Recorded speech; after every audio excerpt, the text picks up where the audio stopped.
سی وقار جنون گردش ماحول کا رخ موڑ دیتے ہیں. ہم وہ مسلم ہیں جو ظالم کا پنجہ توڑ دیتے ہیں. جنون گردش ماحول کا رخ موڑ دیتے ہیں. ہم وہ مسلم ہیں جو ظالم کا پنجہ توڑ دیتے ہیں. میرے نبی کو توہین کی نظر سے نہ دیکھو، زمانہ جلتا ہے ہمیں سے آ کے پھوڑ دیتے ہیں. سارے وقت آج نوجوانوں کا، بزرگوں کا یہ جذبہ دیکھ کے مجھے یقین ہو چکا ہے کہ وہ وقت دور نہیں ہے جب خلافت عثمانیہ کا پرچم دوبارہ پاکستان میں لہرایا جائے گا. آج یہ جذبہ دیکھ کے مجھے یقین ہو گیا ہے کہ وہ وقت دور نہیں ہے کہ افغانستان سے لے کے پاکستان تک دوبارہ ملا عمر مجاہد کا دور واپس آنے والا ہے. آج کے بعد مجھے یقین ہے کہ جب مرزا قادیانی کو لانچ کیا گیا تھا تو دو وجوہات تھی. ایک محبت مصطفیٰ کریم صلی اللہ علیہ وسلم کی، ان کی محبت کے ایلیمنٹ کو نکالو مسلمان سے. دوسرا ان کے اندر سے جذبہ جہاد کو نکالو. آج مجھے یقین ہو چکا ہے کہ آج کے بعد پاکستان امریکہ کے کہنے پہ جنگیں نہیں لڑے گا انشاءاللہ. آج کے بعد پاکستان اپنے فیصلے خود کرے گا، اور جب یہی جذبہ رہا تو انشاءاللہ تعالی پاکستان وہی جہاد کرے گا جسے جہاد کہتے ہیں انشاءاللہ. کشمیر کا فیصلہ آدھا گھنٹہ کھڑے ہو کے احتجاج کرنے سے نہیں ہوگا، اپنی طور پہ ہوگا انشاءاللہ. دوستان اسی وقت جب میرے آقا کریم صلی اللہ علیہ وسلم آپ کی نظر عنایت ہو اپنے امتی پر، اس کو تحفے میں عشق رسول عطا فرماتے ہیں.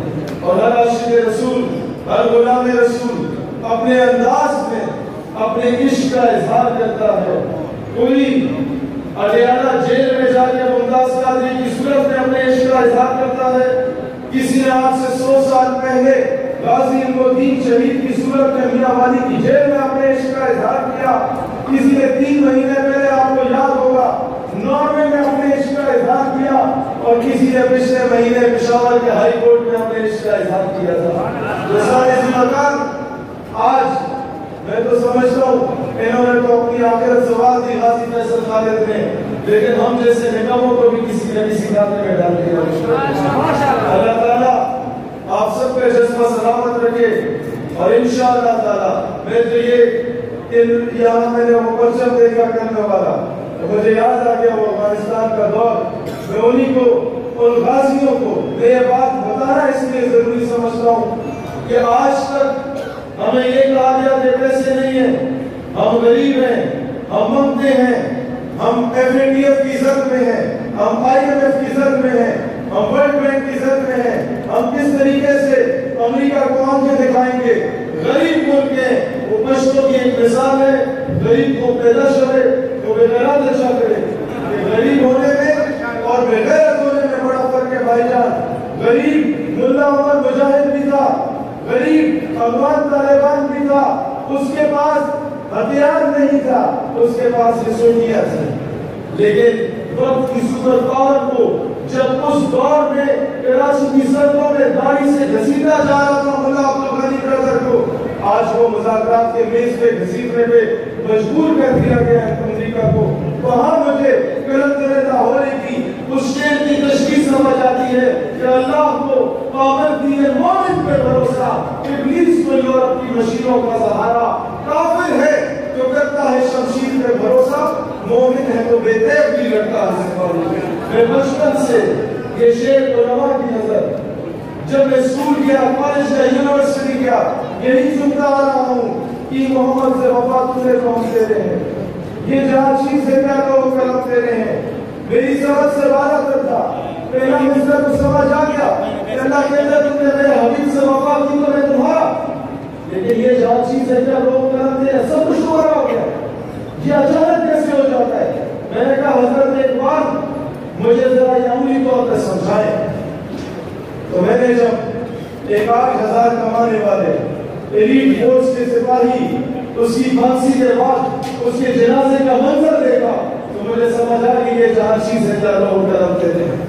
شرط یہ ہے کہ محمد سے وفا کرنے کو ہم دے رہے ہیں. جب میں نے ایک 16 سال کے نوجوان کو جسے کل تک کوئی نہیں جانتا تھا، جب اس نے پشاور ہائی کورٹ میں غازی خالد کی صورت میں گستاخ کو واصل جہنم کیا تو پورے پاکستان کے جمعیت علماء اس کی قلمبوزی کو پیار بیٹھے تھے. تب جا کے سمجھ آئی کہ محمد سے وفا کرنے کو ہم دے رہے ہیں. یہ جہاں چیز ہے کیا لوگوں قلم دے رہے ہیں، اور یہ انہی مجاہدین کی نظر کہ ہم تختہ و تخت میں سے ایک چنا کرتے ہیں، ہم عجب شان سے دنیا میں جیا کرتے ہیں.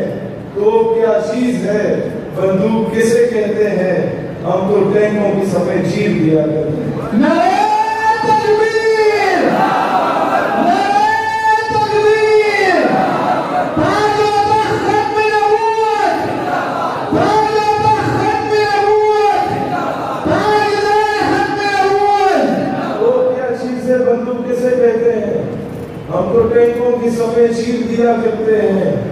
اور اسی وقت سے ملتا ہے شہادت کا سبق جب اپنی ماں کی گود سے دودھ پیا کرتے ہیں. اشارے سے بتا ہمارا پچھلے 20 سالوں سے مشرف کے دور کے بعد سے رویہ معذرت خواہانہ رہا ہے. ہم لوگوں نے جب تک دلیری سے مقابلہ کرنا نہیں سیکھا، یاد رکھنا یہ غلط کہتے ہیں تمہیں کہ اسلام یہ کہتا ہے ایک گال پہ بھی تھپڑ مارے تو دوسری آگے کرنا ہی. یہ میرا مذہب نہیں ہے. وہ تو کہتا ہے قرآن کا قانون ہے، خون کا بدلہ خون ہے. ہاں معاف کر دو تو بہتر.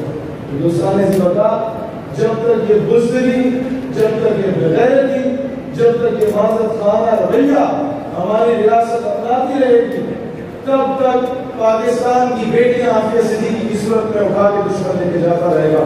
جب تک آپ کا یہ ریمن ڈیوس کو باعزت بری کیا جائے گا، تب تک رات کی تاریخی میں نور خان ایئرویز سے کرنل جوزف کو باعزت باہر بھگا دیا جائے گا. آج ضرورت اس عمل کی ہے.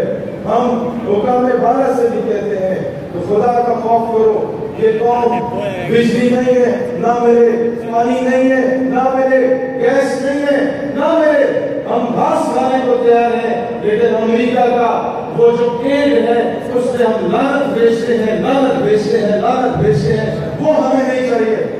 امریکہ کی ایک بھی بنیاد پر میں ہمیشہ یہ کہتا ہوں کہ قوم کی بیٹی ڈاکٹر عافیہ صدیقی ہے، قوم کی بیٹی ملالہ یوسفزئی نہیں ہے.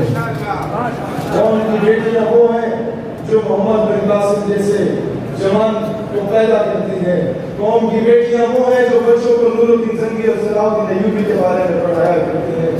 جب نور الدین زنگی نے گستاخ رسول کو واصل جہنم کیا تو چیف آف آرمی اسٹاف نور الدین زنگی مدینہ کی گلیوں میں روتا ہوا کرتا تھا، چیختا ہوا میرے آقا نے مجھے چنا اسلام نے دیا. چیف آف آرمی اسٹاف صلاح الدین ایوبی جب جنرل مورگس نے کہا تھا شام کے قافلے کو کہ کہاں ہے تمہارے نبی محمد، بلاؤ انہیں، تو جب یہ خبر ایوبی کو پہنچی تو وہ اٹھا کہا اے رب مجھے تب تک موت نہ دے جب تک میں یہ دو کام نہ کروں. نمبر 1 جب تک بیت المقدس کو فتح نہ کروں. نمبر 2 جب تک گستاخ سے بدلہ نہ لے لوں. جب گستاخ کو واصل جہنم کرنے لگے وہ سامنے آیا تو کہا تو وہ تم سے جس نے کہا کہاں ہے تمہارے نبی محمد، لو دیکھو رسول اللہ نے اپنے خادم کو بھیج دیا. دوسرے کور کمانڈر طارق بن زیاد کشتیاں جلا دیا کرتا تھا اور کہتا تھا یا غازی ہوں گے یا شہید ہوں گے. علماء سے درخواست ہے یہ عمل درآمد کرائیں کہ ہمارے تعلیمی نصاب میں شجاع صاحب جب تک ان ہستیوں کے بارے میں نہیں پڑھایا جاتا تب تک قوم میں وہ غیرت، وہ حمیت، وہ جرت، وہ حریت کا جذبہ تب تک نہیں پیدا ہو سکتا. اللہ تعالیٰ دین اسلام حکومت عزیز پاکستان کا حامی و ناصر ہو. اور اختتام میں یہی کہنا چاہوں گا دشمنان پاکستان سے، دشمنان اسلام سے، دشمنان مجاہدین سے کہ تو پرندے مار دے، سر و سنوبر مار دے، تیری مرضی جس کو دہشت گرد کہہ کر مار دے، مگر ایک جسے ڈھونڈنے کو بھیج دی اتنی سوا یہ نہ ہو وہ تجھے تیرے گھر کے اندر مار دے اور تیرا اس کے چاہنے والوں سے پارا پڑ گیا جو پرندے بھیج کے لشکر مار دے. پاکستان ہمیشہ زندہ باد۔ اللہ تعالیٰ اس ملک کو حقیقی معنوں میں آزاد ریاست بنائے، اللہ تعالیٰ اس ملک کو حقیقی معنوں میں خود مختار ریاست بنائے کہ پاکستان کے فیصلے واشنگٹن ڈی سی میں نہیں، پاکستان کے اندر ہو۔ جزاک اللہ۔